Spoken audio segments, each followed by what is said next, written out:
Entonces va a ser Pacífico Sur, la parte marina, los estudios que se han realizado, por lo menos algunos, porque se han realizado bastantes, y después voy a hablar sobre el parque propiamente. Para empezar, recordar que Costa Rica es 92% mar. Este mapa lo generó un colega hace como 40 años y desde entonces estamos insistiendo que este es el mapa de Costa Rica. Y tenemos fronteras no solo con Nicaragua y Panamá, pero tenemos fronteras también en el Caribe, con Nicaragua, Panamá y Colombia, y en el Pacífico con Nicaragua, Panamá, Colombia y Ecuador. Y este es el mapa, esa parte marina con la Convención de los Océanos, eso es parte del territorio. Y eso hace que seamos el país más grande de Centroamérica. Pero no solo eso, es un país profundo. El 90% de todo este país está a más de 200 metros de profundidad. 200 metros es la profundidad que usamos para definir qué es profundo, bajo de los 200 metros. 90% está debajo de los 200 metros. 63% está a más de 2.000 metros de profundidad y un poco más de un tercio a más de 3.000. El punto más profundo de Costa Rica tiene 5.250 metros. Eso, si lo comparamos con Chirripó, es mucho más profundo de lo que es el Chirripó de alto. Enfrente de la Unidad Nacional Tierra 7 está la Reserva Biológica Isla del Caño, que es realmente una de las maravillas que tiene este país. Alguna gente lo llama la isla del coco de los pobres, porque está muy cerca del coco, el día y medio para llegar y a un costo muy alto. Pero en la isla del Caño encontramos muchas de las cosas que encontramos en la isla del coco, es de los sitios cerca de la costa donde están mejor desarrollados los arrecifes. Es uno de los sitios donde uno va a bucear y puede toparse cardúmenes gigantescos de peces y tiburones y toda otra serie de especies aquí. Mi primer estudiante hizo su tesis en estos arrecifes en 1984, en 1985, y lo que más me satisface es que a partir de esos estudios se tomaron algunas medidas en la reserva, y he vuelto ya como turista y ver cómo se ha recuperado la isla del Caño. Ha tenido sus altos y bajos, y tenemos datos de cuando hubo un niño muy fuerte en 1983, cómo murió casi todo, cómo se ha ido recuperando, y viene otro niño, vuelve a caer, pero la línea es hacia arriba, y buena parte es la protección que se le está dando. Durante esos años, el 84-85, tuvimos un proyecto financiado externamente y podíamos ir todos los meses a la isla, y durante esos 2 años yo vi un tiburón, y de lejos. Ahora uno va a la isla del Caño a bucear y es garantizado que va a haber tiburones, y los tiburones son como el jaguar del mar. Si hay tiburones, significa que el sistema está bien. Y ya más hacia el sur está la península de Osa, y bueno, afortunadamente buena parte de la península está protegida por parques nacionales y por reservas forestales, y es, bueno, ustedes saben mejor que yo, la diversidad que hay aquí es realmente impresionante, y sobre eso voy a volver. Y he puesto ya en detalle el Parque Nacional Corcovado, el área marina protegida, esa rayita nada más a lo largo de la costa, son 500 metros desde la orilla que está protegido, y sobre eso voy a hablar ahora después.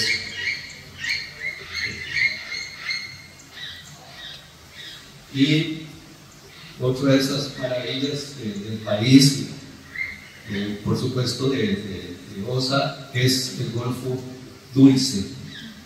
El Golfo Dulce es una cuenca relativamente cerrada, y lo que tiene especial el Golfo Dulce es que la entrada al Golfo es muy poco profunda, tiene 60 metros de profundidad, y la parte interna del Golfo es profunda, tiene poco más de 200 metros. Eso hace, como se muestra ahí, que las aguas de la parte interna, ya las aguas profundas, no tengan oxígeno. Y eso, la configuración es como la de un fiordo. De una publicación lo llamamos un fiordo tropical, pero nos han criticado mucho porque fiordo, alguna gente lo define como una estructura producida por un glaciar. Pero yo digo, bueno, si lo definimos desde el punto de vista oceanográfico, que es una cuenca con una entrada poco profunda, con aguas muy profundas adentro, pues no tiene oxígeno, eso sería como un fiordo. Eso es realmente especial. Solamente se conocen 4 fiordos, tipo fiordos tropicales en el mundo. El Cariaco en Venezuela, una bahía en Galápagos que no es anóxica todo el tiempo, y una en Indonesia. Pero la mejor desarrollada, probablemente la más estudiada, ha sido Golfo Dulce.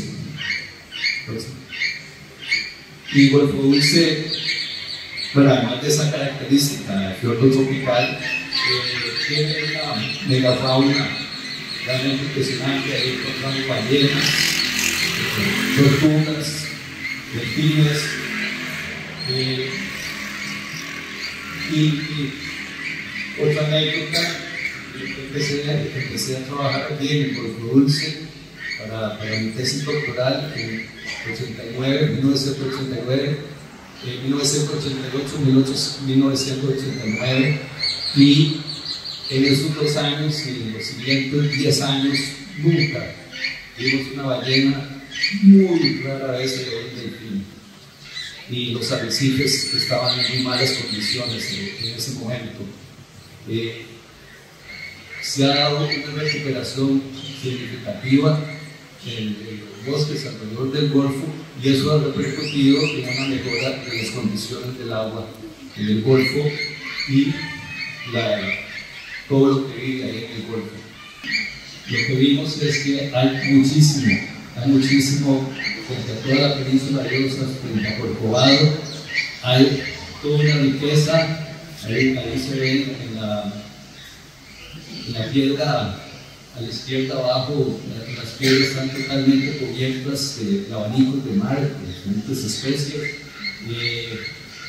un erizo de mar que parece que está ahí, tiburones en muchas partes, no solo en la isla del Caño, y la propuesta es que hay mucho más aquí frente a la península de Osa de lo que creíamos. Una razón por las cuales no se había hecho tantos estudios ahí es que es difícil ir para buscar ahí frente a Corcovado. El que ha trabajado en Corcovado sabe la clase de viaje que hay que ir, y eso entonces ha dificultado. Nosotros tuvimos suerte en ese momento y pudimos hacer muchas inmersiones, como dije, desde Matapalo hasta más allá de la montaña. Y estos son organismos que vimos entre los 70 y los 400 metros de profundidad, crocodilos, que son como abanicos de mar, ese tipo de cangrejos, camarones de diferentes tipos, peces bastante curiosos, y arriba a la derecha, eso es un lugar a 400 y pocos metros de profundidad. Esos sitios a donde sale metano, son como volcanes de metano a esa profundidad, y hay muchos a lo largo de la costa Pacífico Central de Costa Rica, y estos están más al sur, y son sitios muy ricos. Hay todo un grupo de bacterias y arqueas que son parecidas a las bacterias que procesan ese metano que es tóxico y lo convierten en alimento para los organismos. Entonces estos ciclos de emisión de metano son como oasis a esas profundidades.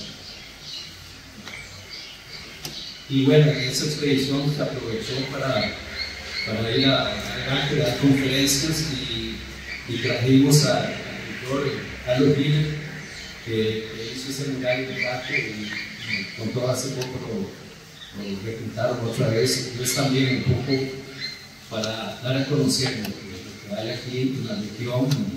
Y bueno, ahora como Carlos estamos en un proyecto de otro grupo de gente que llamamos Costa Rica Desconocida, que es para dar a conocer lo que tenemos en las zonas profundas del país. Y esa es toda la historia. Y la idea sería impulsar la creación de una área marina protegida que vaya casi que el Parque Marino Ballena hasta Urica, con diferente manejo, con núcleos como es la Reserva Biológica de la Isla del Caño, Parque Nacional Corcovado, el Parque Marino Ballena, y pensar en toda esta región sur como un área grande de conservación. Y bueno, para terminar, un mapa que cuando me lo encontré siempre me llamó la atención. Es un mapa de 1851 y siempre lo pongo. Tenemos que seguir manteniendo voz en el mapa, ¿verdad? Porque si se dan cuenta no aparece en ese mapa. Entonces eso lo pongo porque la gran mayoría de los costarricenses no tienen idea de la riqueza que hay aquí en el sur. Muchas gracias.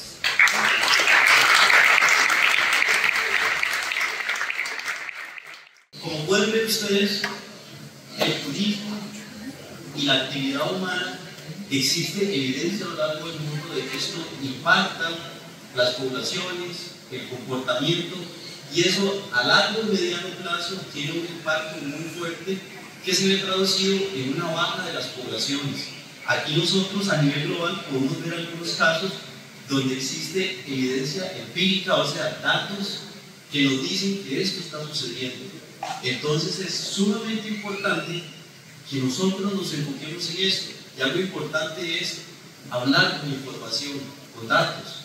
Creo que aquí no es lo que dice Víctor, lo que dice tal persona, es lo que dicen los datos y qué vemos. Entonces, bueno, una de las cosas que vimos aquí nosotros fue cuando entró el COVID. Cuando entró el COVID, yo recuerdo que todos estábamos con ese pánico. Yo no quería salir de la casa, un montón de gente igual, y usted veía que la gente se moría, y todos estábamos confinados. Cuando estábamos confinados, ¿qué pasa? Muchas de las áreas cercanas, áreas protegidas, áreas inclusive urbanas, empezaron a ser no repobladas, pero más transitadas por la fauna silvestre. Yo recuerdo que inclusive ya se veían pumas cerca de zonas residenciales, coyotes. Prácticamente los animales estaban volviendo a retomar esos ciclos que previamente estuvieron utilizados por ellos. Entonces, el COVID prácticamente lo que nos dio a nosotros fue una ventana de tiempo para poder experimentar y tomar la ventaja de eso que estaba sucediendo. Un caso que me gusta poner mucho es el caso de algo que se llama habituación. Habituación, esto es una foto de los gorilas en Uganda. No he tenido la experiencia de ir ahí, pero lo que sucede es que hay un entorno turístico en torno a esta fauna silvestre, pero el punto es que esta fauna silvestre ya está habituada a los seres humanos. Prácticamente, si ustedes ven esa fotografía, ellos se acercan a 2-3 metros de distancia donde están los gorilas. Entonces, ¿cómo podemos decir nosotros si esto es bueno o esto es malo? Si ustedes me preguntan a mí, ¿esto es bueno o esto es malo? No sé, no tengo la información para decirlo, pero se debe generar un estudio, ya sea de comportamiento, que empiece a generar esa información para entender qué es bueno y qué es malo. Porque al fin y al cabo, lo que nos interesa a nosotros es conservar la biodiversidad.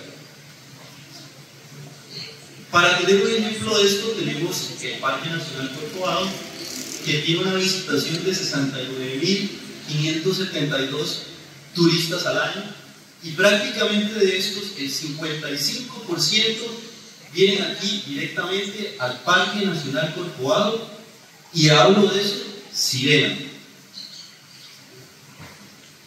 Con base a esto fue donde nosotros ya teníamos un poco de trayectoria colocando un monitoreo a largo plazo que fue interrumpido por diversas razones, pero surge una oportunidad, entra el COVID y se cierra el parque. Tenemos el escenario y el momento ideal para estudiar qué pasa con los animales en un parque nacional cuando no hay gente. Entonces, con base a esto es que nace esta investigación. Es un cabo de monte, y así empezamos a recalcar múltiples fotografías de distintas fauna silvestre en senderos y en algunas partes donde no se registraban cuando había turismo, y luego los empezamos a reportar durante este COVID. Por ejemplo, en Jaguar, en una zona turística que tenía varios años que no se reportaban, empezamos a ver esos detallitos, y es aquí donde nos surge una pregunta. Nos preguntamos, bueno, si en los senderos turísticos la abundancia y esa actividad diurna disminuye o cambia con la renovación de la visitación turística. Ahora el auge en este país es metámosle turismo a todo. Pero mi pregunta es, nos basamos en la consigna económica, pero ¿alguna vez hemos pensado qué verdaderamente pasa con los animales? ¿Lo que se está haciendo es bueno o es malo? Ojo con esto, porque yo le digo a la gente, eso puede ser una medida coyuntural que pueda llevar a una caída de la fauna silvestre, y esto puede representar un coste económico muy alto para todas las empresas y poblaciones de ciudadanos que prácticamente viven en torno a lo que muchos le dicen una economía de vida silvestre. Para hablarles un poco de esto, aquí lo que se hizo fue, bueno, esa es la zona que tiene una mayor intensidad turística. Prácticamente se pusieron 15 cámaras trampa en senderos turísticos y de investigación. Estos tenían diferentes categorías, pero si ustedes lo ven aquí, tiene un diseño. O sea, las cámaras no se pusieron de manera aleatoria, se pusieron de una forma que permitiera responder esta pregunta.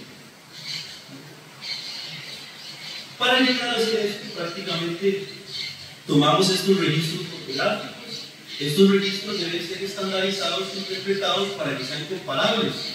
Yo no puedo llegar y comparar 100 fotografías de una manada de chanchos con una fotografía de una guatusa que pasa una vez al día. Entonces, todo esto tiene que independizarse y estandarizarse para que sea comparable.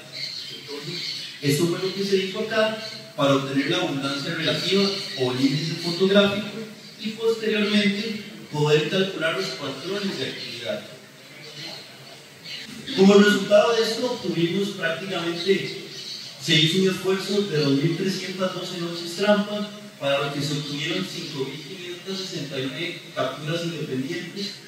Cuando me refiero a capturas independientes es porque la gente que trabaja con cámaras trampa, usted por ejemplo pone la cámara aquí, le salen 1000 fotos de un mismo individuo, pero ¿cómo puede decir usted que es un mismo individuo?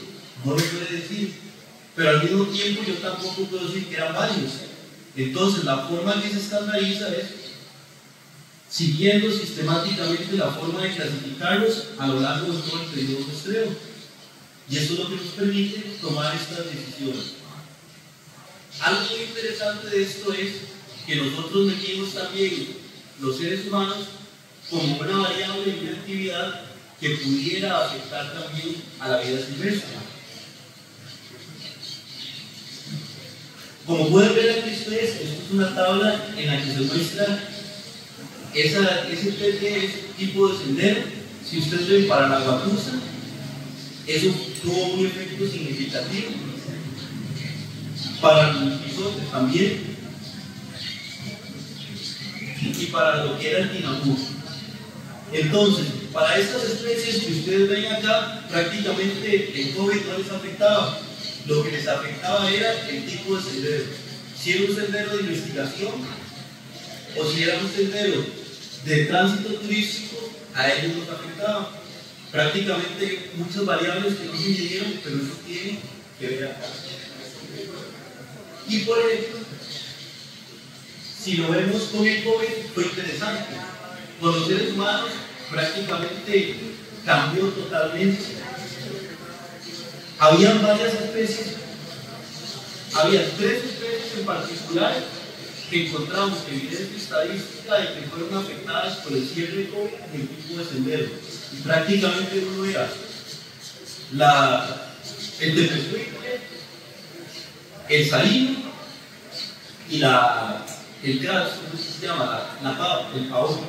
Entonces, esas especies mostraron evidencia que sí se ven afectadas por los seres humanos. Y luego, hay otro grupo de especies, eso que dice el intercepto es prácticamente el efecto nulo. Estas especies no les interesaba a los seres humanos, al menos con esta enfermedad. Algo interesante que vimos acá es que, digamos, esto lo basamos mucho en evidencia estadística, pero cuando empezamos a indagar un poco más y ver la información como los patrones de actividad, hay cosas muy interesantes. Siguiente. Vean por ejemplo el salino. La línea roja que se ve ahí es cuando estaba el cierre de COVID.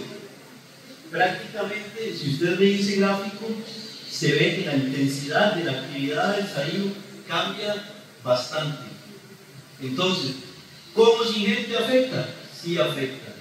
Si vamos con lo que es el tepescuitle, también, y vean ustedes qué interesante, cuando se abre por el COVID, que es la línea negra, intensifica el pico de actividad entre las 4 y 6 de la mañana. ¿Cuándo es ese periodo? ¿A qué hora es que llegan los visitantes al Parque Nacional Cine Corcovado? ¿A qué hora? No se digan ustedes. 7:30. ¿Será que tiene algo que ver? Muy probable que sí. O sea, ese tipo de cosas son las que se empiezan a ver. Entonces, algunas especies de animales lo que muestran es un patrón de evasión hacia los seres humanos y otras tienen un patrón contrario, que más bien lo utilizan como un escudo. Hay otras especies que los animales no son tontos. Un animal llega y dice, a mí me van a comer, mejor me le pego a la gente.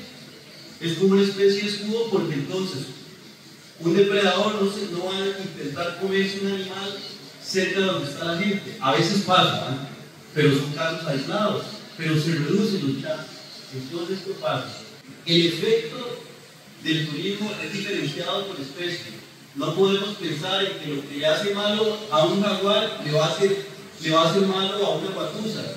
Todo tiene que ser interpretado de una manera independiente. Otra cosa es que estos datos lo que muestran es que no hay impacto de lo que sería la actividad humana en la fauna silvestre. Estos datos, ¿verdad? Siguiente. Otra cosa que vimos es lo que llaman un escudo bar, que prácticamente esto lo que nos dice es que los seres humanos estamos interfiriendo en un sistema y algunos animales son vivos y se ven beneficiados, pero otros se pueden ver afectados. Algo interesante de esto es que el ecoturismo es una herramienta de manejo también y también sirve como para hacer conservación efectiva. Si estas áreas tienen cierta afluencia de turismo, también de alguna u otra manera benefician que no haya cacería ahí, porque no creo que un cazador o un delincuente ambiental vaya a querer estar en un sitio donde hay varias gente que lo va a poder ver. Entonces, eso es algo interesante.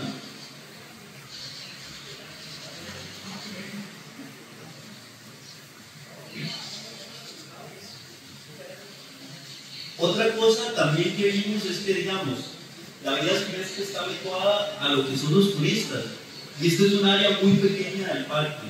Entonces, digámoslo así, la actividad humana en este sentido ha sido benigna para estas especies, pero eso no indica que en todos lados suceda de la misma manera. Otra cosa también es que, digamos, la mayoría de especies no mostraron un cambio en lo que es antes y después del confinamiento por COVID. Pero recuerden, o sea, esto es algo muy puntual, ¿eh? Eso no indica que no puede estar sucediendo algo en este momento. Otra cosa que yo siento que es muy importante con todo esto es que es necesario evaluar el efecto del ecoturismo, pero bajo diferentes escenarios. O sea, no es basarse en esto y decir que esto es la última palabra. Hay que recoger más información. Estos datos fueron colectados durante un año. Prácticamente, para tener un estudio más concluyente, tendríamos que tener más información para que esto pueda arrojar resultados que permitan tomar decisiones de manejo. Y prácticamente, en resumen, lo que les puedo decir positivo de esto es que el ecoturismo, al menos desde esta perspectiva, es positivo para la fauna silvestre. Ahí está el artículo que fue publicado en una revista científica, pero también es importante hacer un llamado a la población y a las autoridades. ¿Por qué les digo esto? Porque ahora, cuando estamos con este momento de coyunturas políticas y de autoridades donde todo apunta a la apertura, algunas personas dicen: metamos más turistas, más gente. Parque Nacional Manuel Antonio, en Corcovado, yo tuve la triste, no es una dicha, la triste experiencia de llegar un día y ver como perseguían una anta, que eso pareció una escena de Charlie Chaplin. Ver los turistas corriendo de aquí para acá y el pobre animal ahí en una parte del río, todo estresado y con fotos. Y yo decía: Dios, esto es lo que verdaderamente queremos para nuestros parques nacionales. Hay que pensar también que debe ser un turismo responsable. Y eso es algo que yo pienso que hay que ponerle mucha atención. Y les digo, aquí hay mucha gente que es guía y vive del turismo.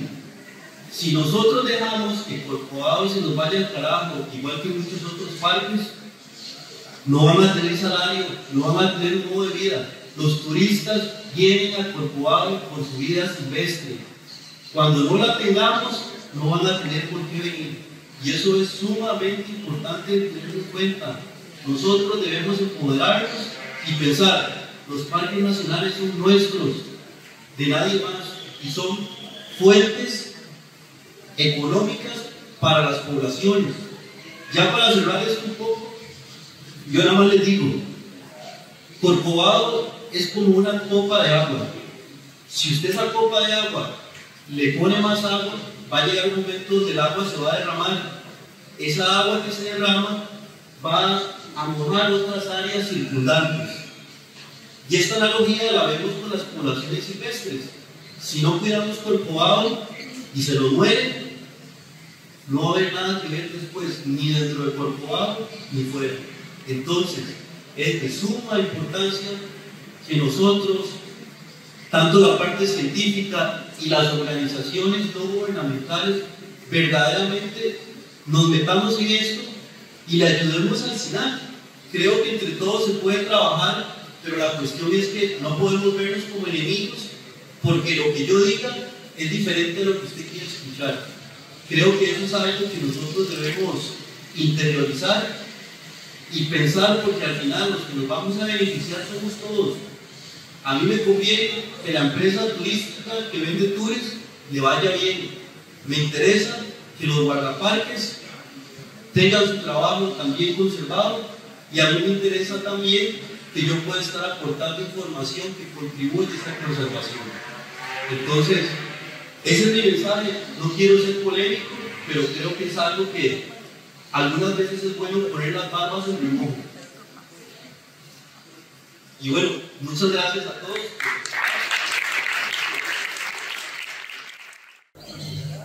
Lamentablemente, cuando planeamos este proyecto, nos coincidió con el COVID. Y ahí todo se cerró, porque, bueno, Elisa, que trabaja todavía con la escuela de biología, ella no podía ser biología, no había posibilidad de que vinieran sus gastos. Y además, cuando el parque cerró, entonces el proyecto sí se atrasó un poco para su ejecución.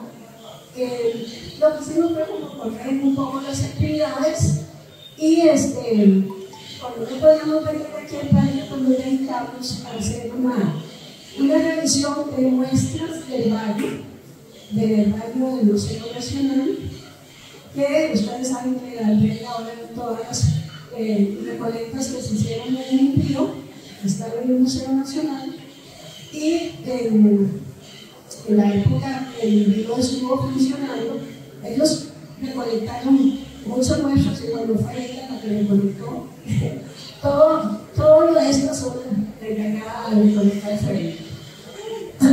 Bueno, entonces empezamos, vinimos, ahora vamos a vinimos varias veces al parque a recolectar, vimos qué era lo que habíamos tanto en el barrio, bueno, la Escuela de Biología, que ahora es del Centro de Investigación, y el Museo Nacional.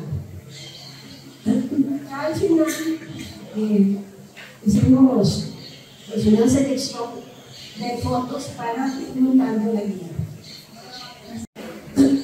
Bueno, ya he seleccionado la ubicación del sitio, ¿verdad? La estación Sirena.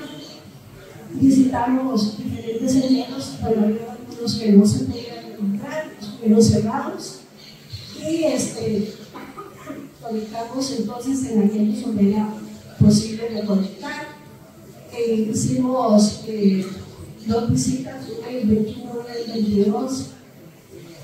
La idea era venir pues, más frecuentemente, pero la logística para venir aquí es un poco difícil, bastante cara.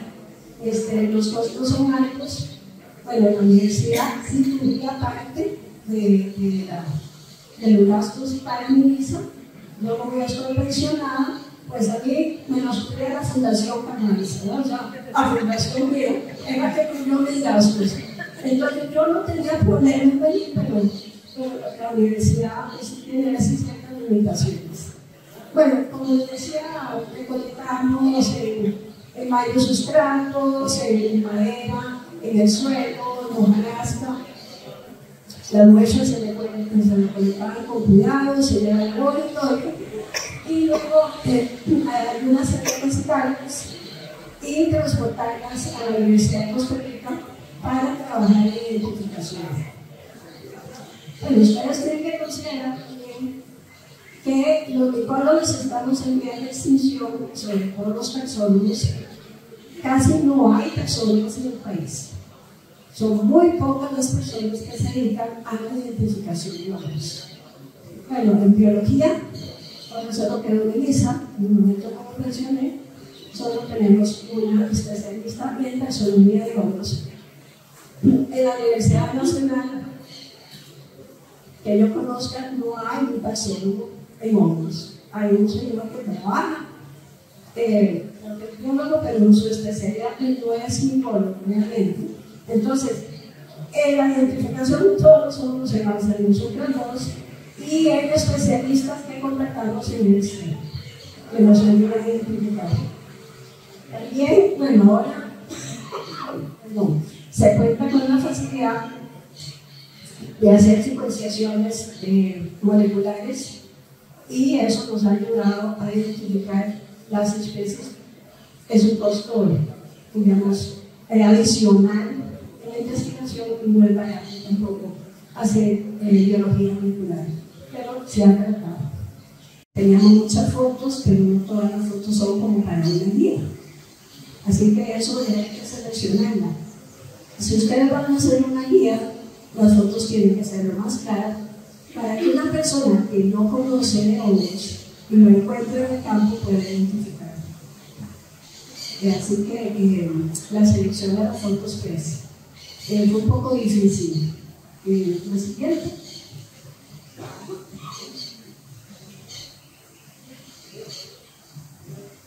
Bueno, resultados de las muestras que nosotros realizamos en el barrio del Museo Nacional y en el barrio de biología, encontramos un total de 269 especies.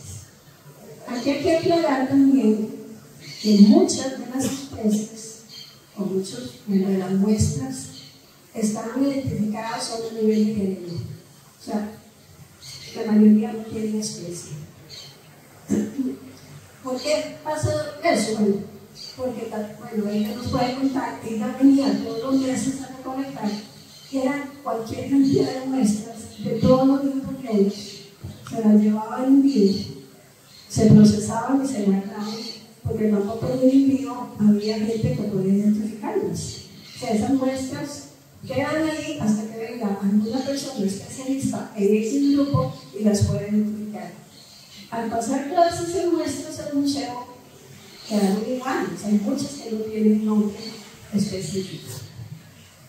Nosotras no trabajamos en todos los grupos de hongos. Melissa es especialista en un grupo de las comicetias y no son los parásitos de plantas. Yo trabajo con hongos de la madera. Entonces, lo que está como fuera de ese ámbito, para nosotros es muy difícil identificar. Se trata, pero a veces no tenemos las herramientas para llegar a una identificación correcta. Pero bueno, para darnos una idea de lo que hay en el parque, es un número pues, bastante bueno, 269, pero pueden haber mucho más. Si ustedes piensan que a nivel, digamos, de todo el reino se calcula que puede haber hasta 5 millones de hongos, estamos aquí un poco cortos. En Costa Rica son poco más de casi 6.000 especies, ¿verdad? Que con una lista que hicimos llegamos a 6.000 especies descritas aquí en Costa Rica, después que se hizo un estudio depurando las bases de datos, quitando nombres repetidos de hongos, nombres que no coincidían con la muestra que estaba presente. Y nosotros en este momento podemos decir que tenemos casi 6.000 especies descritas para el país. Pero aquí en Costa Rica pueden haber hasta 50.000 o más especies de hongos no descritas. Como les digo, para un reino tan poco conocido y que no se hace propaganda. Que eso es lo que nosotros decimos. ¿Cómo puede ser que un parque nacional tan rico de especies, bueno, de plantas y animales, es lo único que se menciona? ¿Qué pasa con los hongos? Los hongos, si no hay hongos, no hay vida. Y eso como que la gente no lo sabe. O sea, si usted ve un tronco degradándose con hongos, esa materia es reciclada y vuelve al ambiente, es utilizada por una gran cantidad de insectos, otros organismos que viven en la madera y por las mismas plantas que vuelven a utilizar los nutrientes. Pero eso se desconoce. Y a nivel nacional es que ni siquiera se incluye en los planes de estudio. Todavía cada vez se recortan más y los estudiantes saben menos. Un poquito de todo y no saben nada. Lamentablemente. Así que bueno, el tener ese número que posiblemente cuando nosotros, si tenemos chance, nos pongamos a enviar muestras al exterior o a realizar trabajo de biología molecular, ese número se va a disparar. Y muchas, casi que no puedo estar segura, muchas de esas especies pueden ser especies nuevas para Costa Rica o especies nuevas a nivel mundial. Porque si fuéramos a destacar esta zona es por la diversidad de especies que hay. Bueno, ¿cuál es el formato que vamos a seguir en esa guía? Es el mismo formato que seguimos en la guía de la estación de Andona. Es una breve reseña del Parque Nacional Corcovado, características particulares de la zona brasileña, estudios que se han llevado a cabo en el Parque Nacional Corcovado y luego una introducción de lo que son los hongos, qué importancia tienen, cuántas especies hay, lo que se termina mencionando, cómo se clasifican, cuándo aparecen, qué influyen en la diversidad de hongos y cómo el cambio climático también puede afectar a los hongos. Bueno, después una serie de descripciones, referencias y notas acerca de las autores. Y para darles una idea, esta es la próxima guía. Las autores de la guía, bueno, aquí están 3 de los rectores y Milagro Mata. Tiene, como les mencionaba, una leve descripción del parque, qué son los hongos, etc. Y las fichas descriptivas y la foto del hongo con una descripción muy sencilla.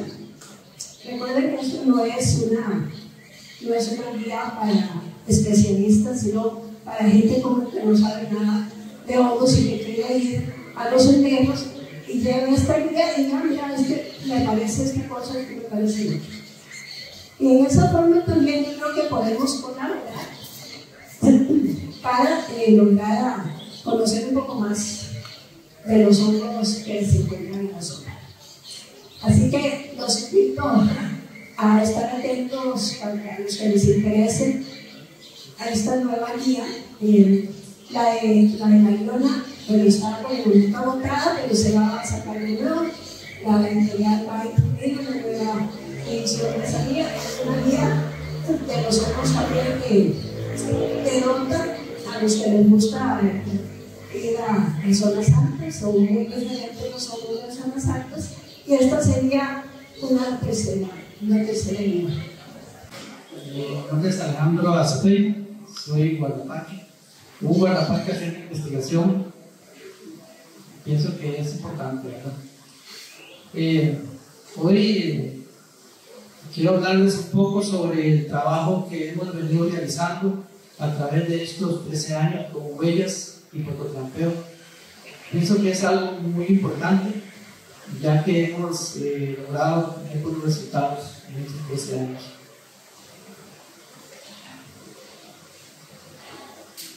Como todos saben, Jaguar es el libro más grande de América, ¿verdad? Y nos hemos enfocado en este proyecto que tenemos en jaguares y chancho de monte. No quiere decir que las otras especies menores no sean importantes, pero el jaguar y chancho de monte son especies locales. Realmente, pues, protegerlas les da un buen resultado para las áreas de conservación. Como usted puede ver, ese es el mapa, el mosaico de colores que ven ahí, es el parque Corcovado. El color verde de las hojas está algo dulce. Cada punto que ustedes ven ahí es donde hay una cámara trampa o una cámara trampa. Ahora les voy a explicar un poco sobre la metodología que estamos usando para aquellas personas que tienen un poco de conocimiento sobre la metodología de fototrampeo. Como pueden ver, aquí el círculo rojo es donde se está instalando la cámara trampa. En aquella foto se ve que la cámara está más o menos a 1,5 metros del suelo. En esta otra está a 50 centímetros. Eso depende de la geografía del terreno, del árbol, y también depende de la especie, pues, que queremos tener reportes en ese sector. Entonces, ese es un video. Como pueden ver, al fondo se ve la cámara trampa enfocando a este carrusel. El fototrampeo tradicional es así: se pone la cámara trampa a unos 50 centímetros del suelo y las especies animales que pasan por el frente pues quedan captadas en las cámaras trampas. Así es que llevamos registro. La que va adelante es una hembra jaguar, se llama Coral. Fue algo muy importante para nosotros tener ese dato, ¿verdad? Como les digo, los puentes y árboles caídos pues nos dan buenos resultados. El que va atrás ya es un jaguar que hemos verificado por varios años, que se llama Lino. Ahí se ven que están como en apareamiento, ¿verdad? Okay. Esta también son dos jaguares nuevas. La de adelante se llama Azul, la de atrás es su hija, se llama Celeste. Igual, como ustedes pueden ver, son árboles caídos. Bueno, al parecer no quieren correr el video.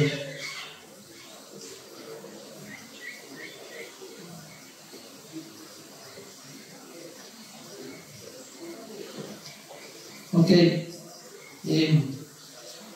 Nosotros, a través de estos 13 años, hemos tratado siempre con esfuerzo de conseguir los mejores datos posibles. En un tiempo, en el 2019 para acá, hemos tenido muchos problemas con cámaras trampas que se les han perdido, entonces automáticamente pues se llegan los datos. Entonces, esa es otra innovación.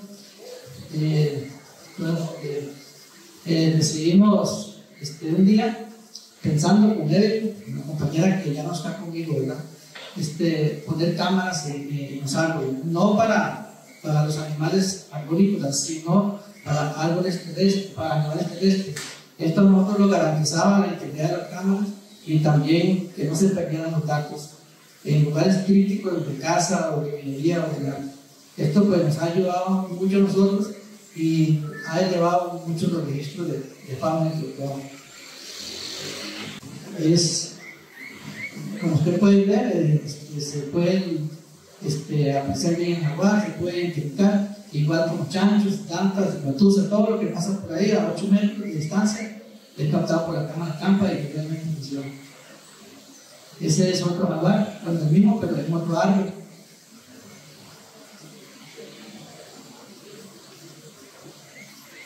Como pueden ver, los comportamientos de los felinos pues no se pierden y no se pierde la cámara, entonces estamos un tiempo por ese lado.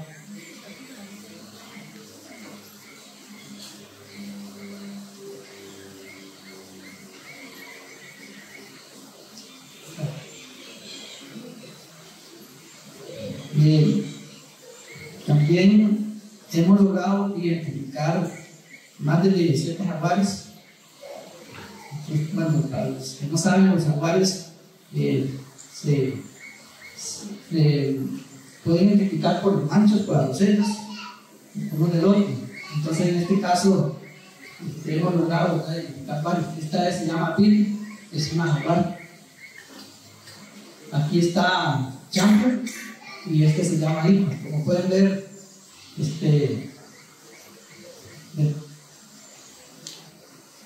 allá, bueno, ustedes ven aquella roseta como estilo una semilla mango, esa es la que la identifica a ella a él como Champion, y acá a como hijo.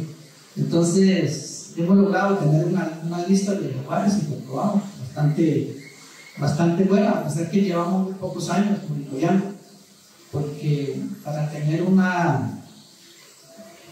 resultado grande de jaguares en una área de conservación, en este caso muy probado, pues hemos logrado identificar a través de 13 años, se lleva mucho tiempo para tener un dato preciso. Aquí, bueno, identificamos las 5 especies de felinos que probamos muy bien distribuidas en todo el parque. Aquí hay algunos jaguares, nosotros les ponemos nombres a ellos, ¿verdad? Todo esto que aparece acá son jaguares machos. Aquí están las hembras. Estábamos asustados porque pasaron muchos años y solamente teníamos 2 registros, pero cuando cambiamos la metodología, se quedaban secas en fuentes naturales, pues empezaron a salir jaguares, a viviendas. Entonces esto es otro, bueno, para nosotros, ¿verdad? Como Guardaparque, pues positivo muy orgulloso. Tenemos ya un buen registro de jaguares. Esta es una historia de una jaguar. Es una historia de una jaguar, ¿verdad? Esto se la voy a contar para que ustedes vean lo importante que son las cámaras trampas y que sea a largo plazo, ¿verdad? Esta jaguar tiene aproximadamente 11 años. La identificamos por primera vez en el 2017. Esto es un video. En el 2021 la registramos en el territorio, muy cerca, por cierto, y logramos ver que estaba aumentando, tenía cachorros. Pusimos cámaras, muchas cámaras, y resulta que por circunstancias de la vida, pues se nos robaron las cámaras, quedamos en las cámaras y nos registros. De pronto apareció el apareamiento con un macho que se llamaba Trotamundo. Ya al tiempo, al mes, apareció otra vez Bill en en un río, ¿verdad? Y entonces miramos que era hora de volverlo a intentar, poner nuevamente cámaras trampas. Gracias a Dios conseguimos una persona que nos donó cámaras y pusimos muchas cámaras en ese sector. Entonces fue cuando logramos identificarla con un cachorrito. Creo que es el primer registro incorporado de una jaguar con cachorro, ¿verdad? No permitieron. Al mes siguiente volvió a pasar por la misma parte. Ya, igual la madre va atrás y ella va adelante. Resulta que ese sector es sector sirena. Aquí va la secuencia de fotos. Resulta que en el 2023, el 19 de noviembre, a las 3 de la tarde, un guía del Corcovado, Milton Muñiz, divisó a la jaguar acá. Y él inmediatamente me mandó la foto. Le digo, Chapo, esta foto de jaguar acabamos de mirarla, entonces yo la comparé. Y le digo, Milton, esa es de Aurora, es la hija de Billy. Resulta que Aurora andaba como desorientada y nosotros creemos que ya anda en busca del territorio. Vemos que allá va la secuencia. Abajo, enero, febrero, marzo. Y estas fotos, todas estas fotos que ustedes ven ahí, son del sendero ubicado en Sirena. Entonces, creemos, en ese momento creíamos nosotros que ella estaba estableciendo su territorio en ese sector. Como ustedes pueden ver, está de este mes, del mes de mayo, de abril, perdón, y está en el sendero Corcovado. Ahí se ve la manchita por la cual la identificamos. Hace 15 días andaba yo en Sirena revisando cámaras trampas y estaba Aurora. Ella siempre está presente en ese sector, siempre está presente en las cámaras. Entonces nosotros creemos que en cualquier momento que tenga cachorro, pues vamos a tener, ella va a pasar con el cachorro y vamos a tener registros de la película. Ok, vean, hay un círculo, tiene que parar un círculo, hay un murciélago, bueno, allá al fondo se mira, no sé si lo van a ver, mientras el jaguar está en una tortuga, pues un murciélago que está comiendo ahí. Entonces se mantiene así todo de diferencia. Son registros que hemos logrado tratar de cámara.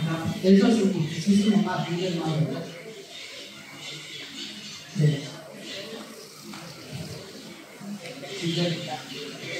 Este es otro comportamiento, ¿verdad? El jaguar pues se sentía calmado, mientras que las dantas pues son más o sea, no soportan, son más sensibles a la comunicación. ¿Cómo lo vamos a estructurar?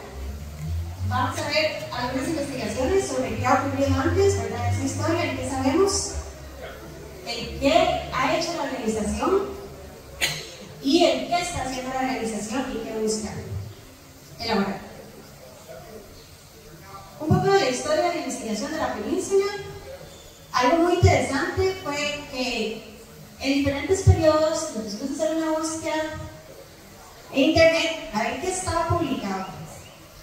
1960, 1979, y la gran mayoría de publicaciones es nuevas observaciones, nuevos registros, apareció esto, nuevo, ¿verdad? Y coincide un poco también con la creación de las fechas de áreas protegidas.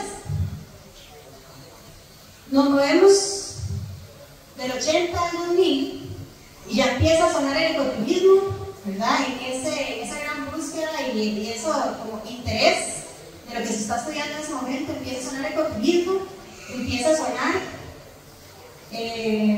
desarrollo sostenible, manejo de bosque, más manejo y uso de esos recursos. Pero cuando vemos el 2010 al 2025, Sigue sonando ecoturismo, sigue sonando el turismo y toda la sociedad al respecto, pero ya empieza a sonar conservación y empieza a sonar un paisaje dominado por humanos. ¿Qué está pasando con la biodiversidad? No solo animales, ¿verdad? Más allá, en un paisaje dominado por humanos.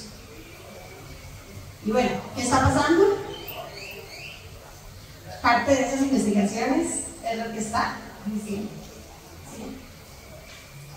¿Y qué está haciendo la conservación mosa? Bueno, parte de lo que hizo la conservación mosa fue un estudio con cámaras trampa, en este paisaje, por humanos también, en donde se implementaron un montón de cámaras trampa, eso fue en el 2018, pero fue una línea base. Fue una cuestión de un momento. 120 cámaras trampa a una distancia de 4x4 kilómetros. Fue una colaboración conjunta con un montón de aliados, instituciones de gobierno, universidades, comunidades, personas independientes, y muchas más asociaciones, muchas más. Sí. Bueno, esa publicación se viene en el 2021, una cosa así. ¿Y qué dice? ¿Cuáles son los resultados? Básicamente, un poco de lo que dijo el compañero Víctor Hugo, en donde Corcovado y las áreas protegidas alrededor tienen 24 especies, piedras blancas y las áreas sin protección, que es lo gris, tienen 20 especies. Esto es mamíferos terrestres y aves terrestres. Entonces, si recuerdan la reflexión de don Víctor, de que si Corcovado se queda sin animales, todo alrededor se queda sin animales, básicamente es esto lo que estaba diciendo.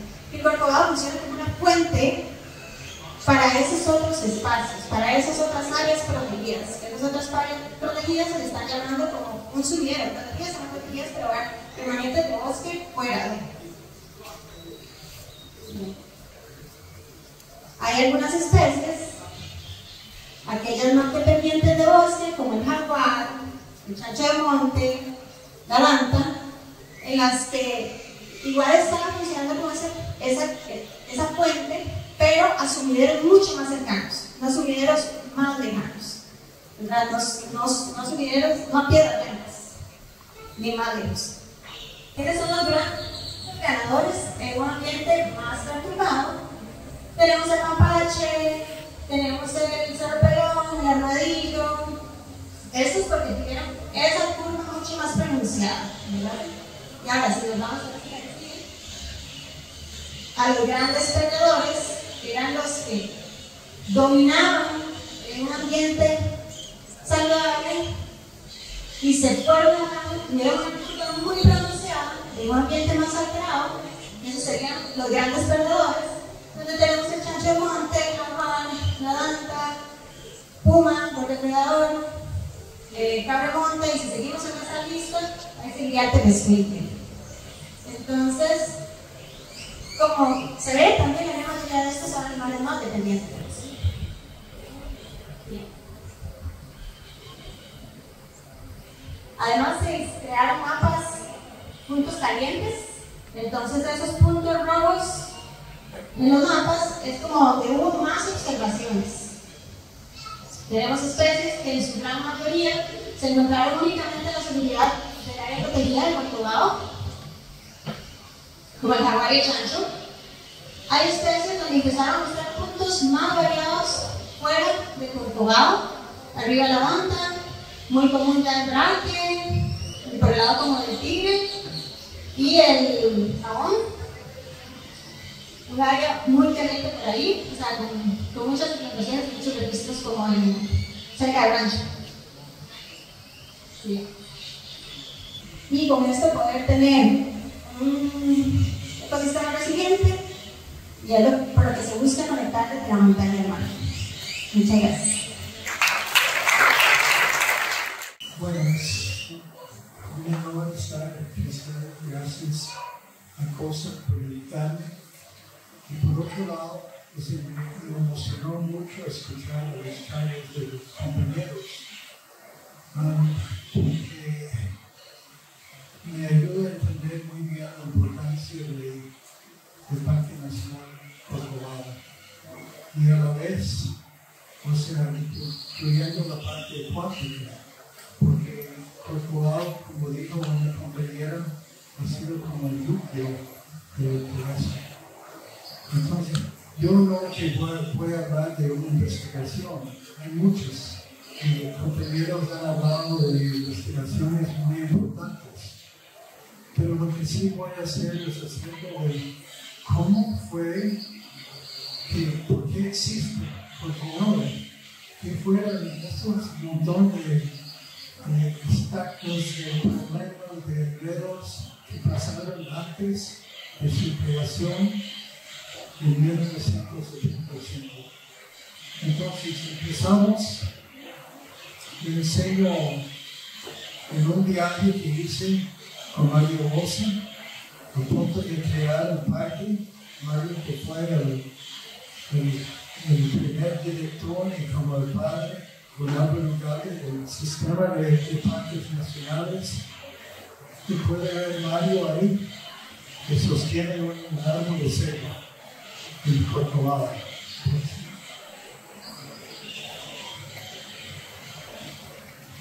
Vamos a hablar de la historia del parque hasta su creación.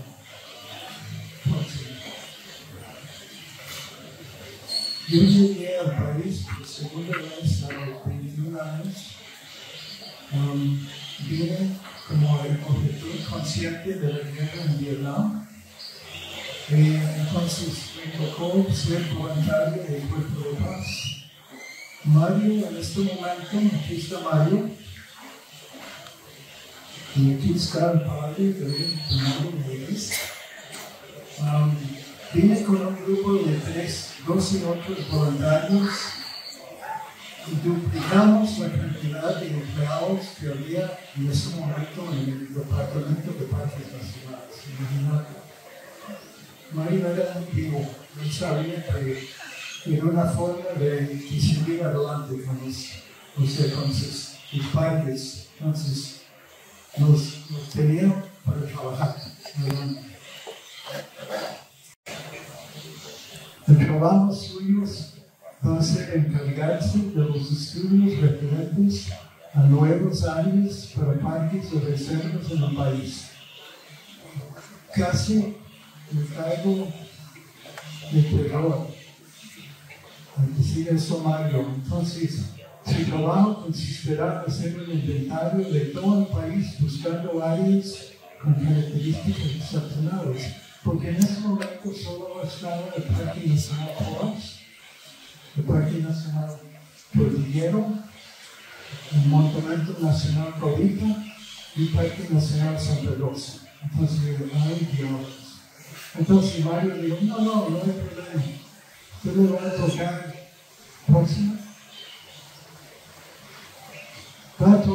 Le va a tocar trabajar con un grupo que está trabajando en esa hora del Centro Científico Tropical. Próximo.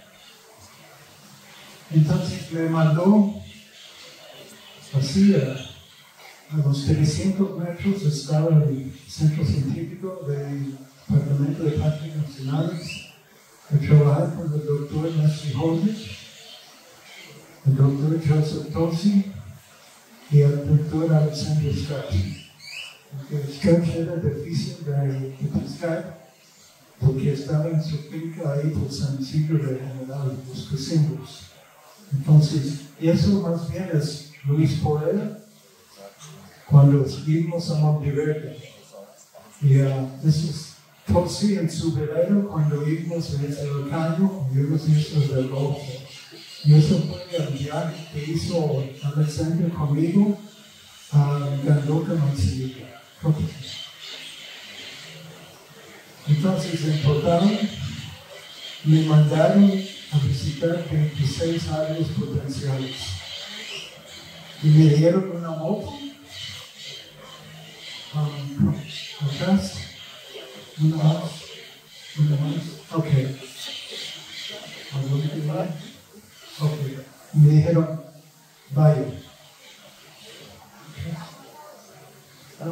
Pase solo. Ok. Bueno, entonces, eso era como en general caminaba, o sea, la moto, me llevaba a ciertos lugares y después en general iba caminando. Próximo. Yo vi y me di cuenta tanto en eso, los viajes a buscar parques, como el año anterior, como estudiante en mis viajes, que el país estaba deforestado. ¿Cómo llegué a la península de Osa? Tulsi y Hodges estaban enamorados de Corcovado, de esa zona. No habían ido, pero Tulsi con sus fotografías aéreas y Hodges con su sistema de zonas de guía, sabían mucho de qué podría estar ahí. Y, próxima. Entonces, y tenía una estación biológica que habían contratado de 12 productos forestales en Rincón. Entonces, próximo. Yo sobrevolé porque a veces Mario encontraba una avioneta del Ministerio de Seguridad Pública que nos llevaba, que él estaba yo encima de los humedales o las islas del Golfo en la cueva, y una que otra vez yo fui a sobrevolar Corcovado antes de entrar. Próximo. Entonces era una zona muy linda, dije, que va a ser interesante llegar aquí. Próximo. Pero empecé a ver rápidamente, que fue 72, las fincas estaban ampliando, se estaban creando en la zona de la cuenca de Corcovado. Esa es Sirena, y esas son zonas ya deforestadas. Y ahí está, digamos, el humedal próximo. Sirena, próximo. Y una finca dentro de la cuenca de Corcovado. Próximo. Eso es un poco, hay muchas historias ya escritas, puede variar unos años, pero hablo de los obreros entrando en 37, septiembre de oro en Playa Madrigal, hasta hubo un club de noche, de gala, de brujerías, de teatro, club de cine. En 43, United Fruit analiza la llanura de Corcovado para sembrar banano y palma africana, y yo encontré las bases de cemento que habían dejado los ingenieros de United Fruit cuando comenzaban a hacer eso es limpiar y sembrar. Supuestamente en 59 me hablaban algunos de los que más sabían. Soldados cubanos esperan Fidel, pero refugiarse en Yolona si la invasión cubana fracasa. 60, 100 sandinistas entrenan para Yolona y 70 colonos empiezan a luchar por Corcovado. Entonces esto fue más o menos 74, cómo estaba repartido la península de Osa. Sí, el gobierno de Costa Rica en el centro, 12 productos en la parte, el oeste, y también en la parte este. Entonces, ¿quién era Osa Productos Forestales? Era un multinacional de Estados Unidos, un multinacional que realmente realizaba evasión de impuestos, entre otras cosas, y ellos habían de alguna forma logrado con un gobierno de Costa Rica conseguir 61,000 hectáreas en Osa, y pensaban ellos en cortar el bosque y vender la madera a una compañía Mitsui que supuestamente lo iban a sacar, cortar así para hacer plywood, entonces lo iban a llevar a Japón. después sembrar el delito fino en el este, porqueros, arroz, turismo, hotel, el campo de golf y una marina en la cuenca de Corcovado. Y dicen, yo tengo algunos datos que dicen que querían, los proyectos querían ser un oleoducto pasando por Talamanca. Simplemente puse eso porque me parece interesante. ¿Perdón?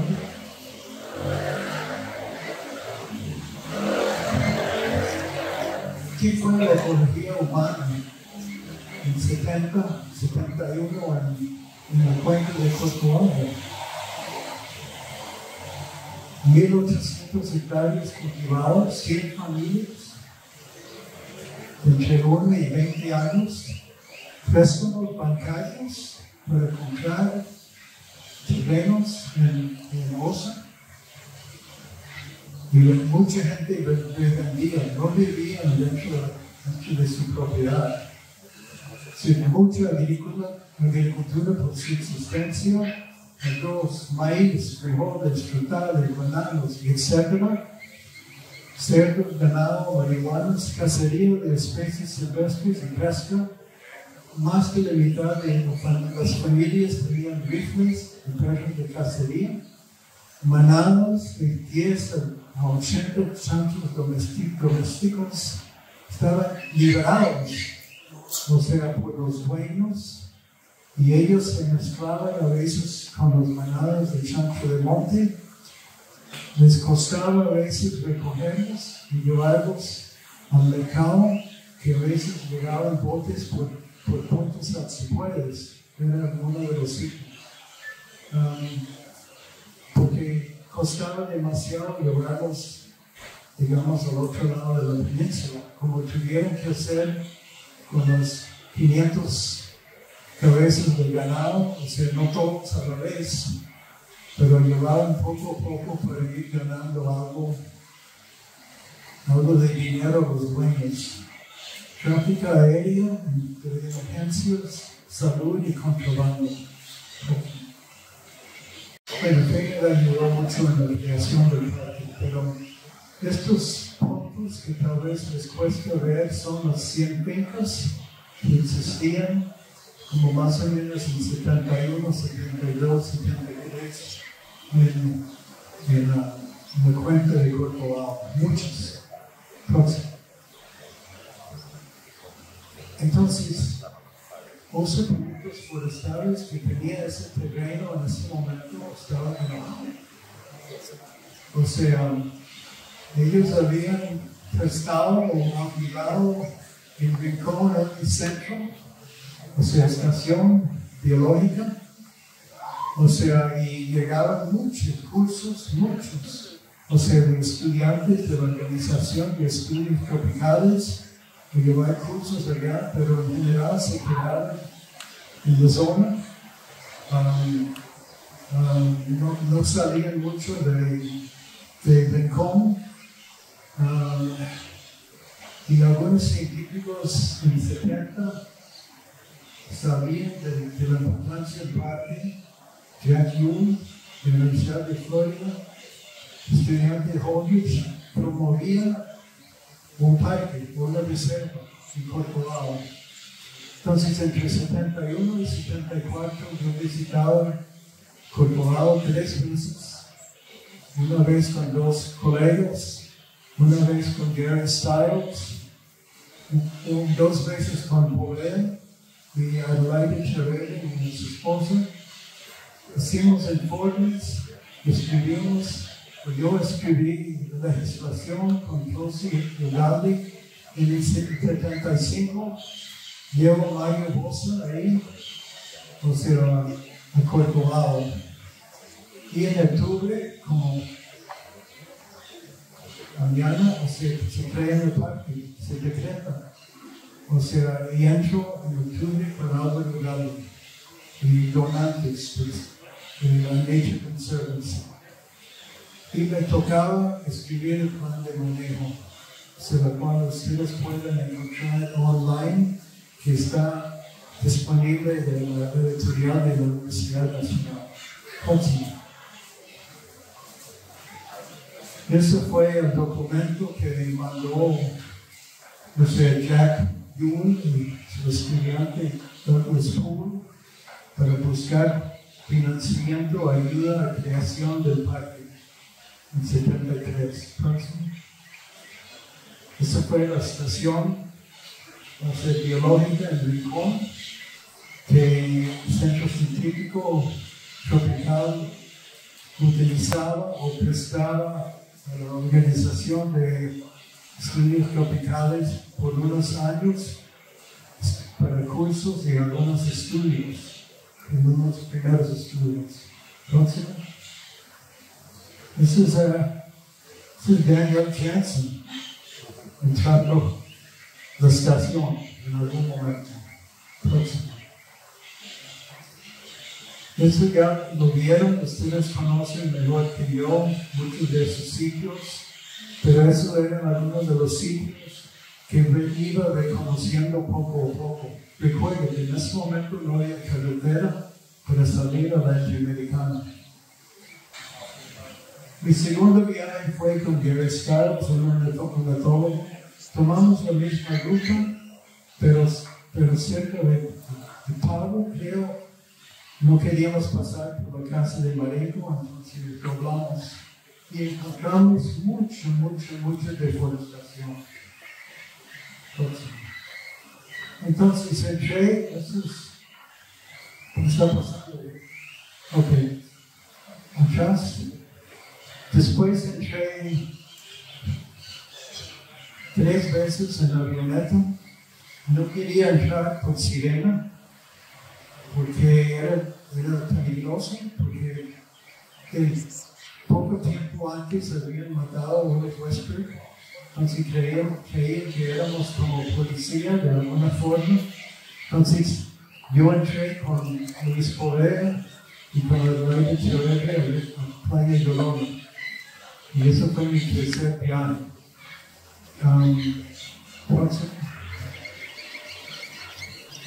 El cuarto viaje fue con Mario Bosa.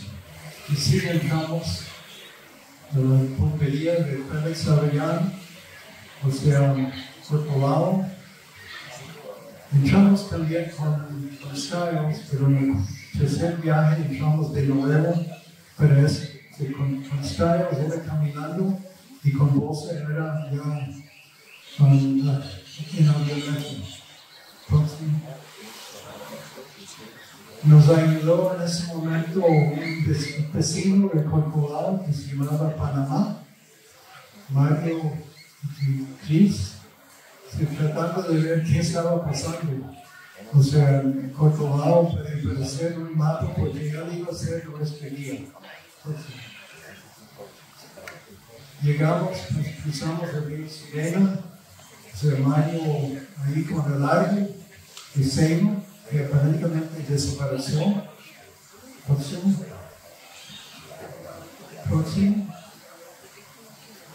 Y esa es la casa de Panamá, que queda un poco dentro de Playa Llorona. Y eso era como el estilo de casas que existían en ese momento.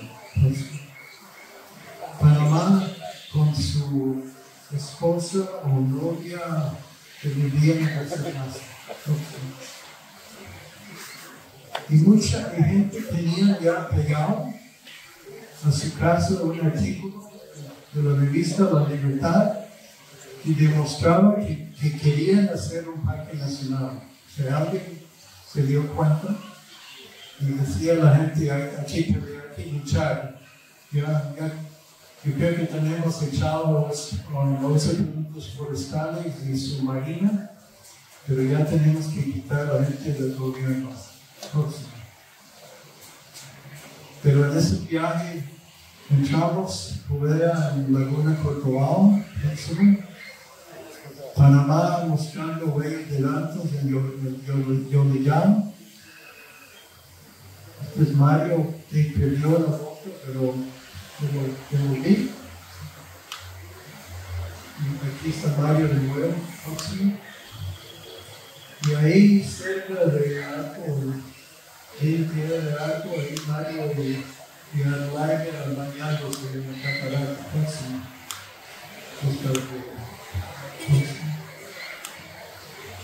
Se ve caras de hambre, ¿verdad? De hambrientos. ¿Ustedes saben eso? ¿Sí? Ok. Tenía mucha hambre. O sea, Mario poder arreglar. Próximo. Ok, próximo. Entonces, legislación. Entonces, en abril, dictado la expropiación de cosas forestales, o sea, hizo un cambio con el gobierno donde OSA Productos quedó con otra vez con la mitad de la OSA, pero la parte de dentro, y el gobierno le tocó la parte de Corcovado. Entonces, el 24 de octubre, de mañana, se declara Parque Nacional y el 27 de enero, con el apoyo autorizable del presidente Daniel Oliver, se declara una zona de desastre Parque Nacional Corcovado.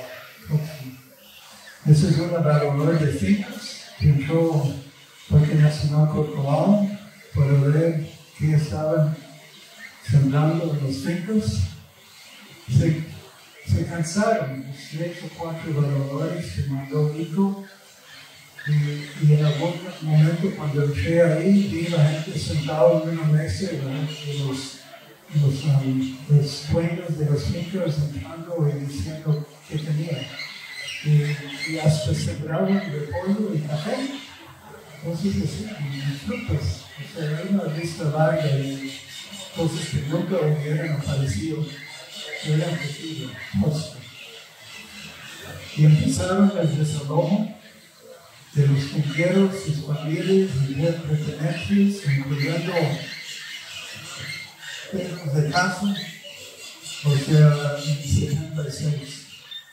Primero dejaron comida para que la gente no sembrara unos meses. Después empezaron a llevar gente a diferentes zonas. Y algunas de las personas dejó propiedades en la página, por ejemplo, de casa.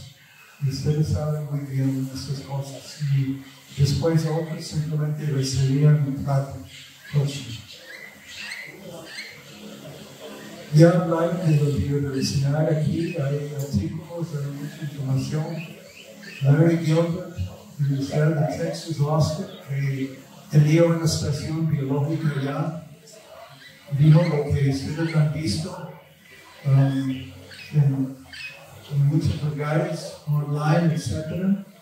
Y eso es la topografía, la altitud, el clima, suelos, drenajes, etc. forman el complejo. O sea, que necesitaba, o sea, para tener mucho de biodiversidad próxima. Eso fue uno de los primeros mapas que hicimos en la oficina de Tutsi, en el centro científico. Y después, próximo. Eso mejor hecho, ¿verdad? Atrás, un segundo. Entonces esto es más complejo. Próximo. Esta fue la estación de Larry Gilbert y sus estudiantes por unos cuantos años, 86, por unos años más en Sirena. Esto es Renato Aguilar. Próximo. Y sale en este libro un capítulo muy bueno sobre las comunidades del sur, o sea, sobre el ecosistema del Pacífico Sur. Queremos empezar agradeciendo a todas las organizaciones y personas que hicieron posible este informe. En primer lugar, queremos agradecer a la Asociación de Desarrollo de Carácter Corcovado por el financiamiento y el apoyo de los refrigerios y la logística de la actividad. En segundo lugar, queremos agradecer al párroco Luis Fernando Díaz por facilitarnos el espacio. Especialmente queremos agradecer a Conservación Mosa por la organización y por el apoyo, y muy especialmente a los panelistas que hoy nos han compartido información importantísima sobre la generación científica del Parque Nacional Corcovado. Creo que, para cerrar, creo que es importante las palabras de uno de los panelistas que dijo que hace 30 años no había suficientes ballenas, no se veían tantas, no se veían tantos chanchos de monte, y luego viendo las imágenes que nos compartió, nos damos cuenta que lo que había eran potreros y áreas de cultivo. Entonces, con todos los aciertos y desaciertos que podamos haber tenido durante 50 años de existencia en Corcovado, la verdad es que hoy estamos mejor que hace 50 años. Tenemos que agradecer que todo confabuló para que pudiéramos tener un parque como Corcovado. Hubo personas visionarias, hubo científicos comprometidos, instituciones comprometidas, voluntad política y un excepcional grupo de funcionarios que en aquel momento asumieron con mucha responsabilidad la creación de este parque. Tenemos que reconocer que probablemente fue una decisión no muy popular en aquel momento, pero hoy, 50 años después, tenemos que estar muy agradecidos por lo que hicieron. Quisiera cerrar mis palabras diciendo la gran reflexión que me queda hoy. El Parque Nacional Corcovado nació gracias a la ciencia, a personas que fundamentaron sus decisiones en información científica. Hoy, 50 años después, hemos tenido un panel de científicos que nos comparten información basada en la ciencia y la técnica que debe permitirnos tener un mejor Corcovado. Debemos reconocer y debemos aplaudirnos para decir que lo hemos hecho bien. Nos dijo Christopher que su misión fue ubicar áreas excepcionales, y Corcovado fue una de ellas, y hoy somos testigos de eso. Entonces, reconozcamos que lo hemos hecho bien, pero uno de los panelistas dijo: podemos hacerlo mejor, y tenemos y debemos hacerlo mejor. Debemos basar nuestras decisiones en información científica para mejorar el control que hacemos los funcionarios del SINAC en el área protegida que es Corcovado. Tenemos que basar nuestras decisiones en ciencia para mejorar la gestión general. Tenemos que tomar mejores decisiones basadas en ciencia para fortalecer la investigación. Ya vimos que todavía hay muchos vacíos. Tenemos que mejorar con base a ciencia la gestión que hacen los empresarios y los guías turísticos en Corcovado. Y tenemos que mejorar la educación ambiental que hacemos para mantener la conservación de Corcovado. La Convención de Diversidad Biológica basa sus principios en 3 elementos claves. El primero es conservar, ya lo hicimos. Tal vez no hemos superado todas las metas, pero empezamos conservando Corcovado hace 50 años, con decisiones un poco difíciles. La segunda es conocer, y la tercera es usar sosteniblemente y garantizar una distribución justa y equitativa de los beneficios y las responsabilidades asociadas a la conservación. Hemos hecho bastante bien el tema de conservar. Debemos reconocer que conocemos muy poco de Corcovado. Hoy nos dimos cuenta de lo que conocemos. Conocemos poco de la parte marina, conocemos poco de los hongos, conocemos poco de las plantas, conocemos poco de las aves, conocemos poco de la variación climática. Entonces, esto nos invita a reflexionar sobre la ruta que nos trazaron los creadores y los fundadores de Corcovado, y es que las decisiones bien tomadas deben basarse en información científica. Cierro agradeciendo a todas las personas presentes el día de hoy, pero especialmente a los que han aportado su grano de arena para que Corcovado sea un área excepcional, el sitio biológicamente más intenso del planeta, y que el compromiso de nosotros para con las futuras generaciones sea no 50 años más, 100 o 200, de un parque nacional que se maneja basado en la ciencia, procurando la salud del ecosistema y el desarrollo socioeconómico equilibrado de las poblaciones de Muchas gracias.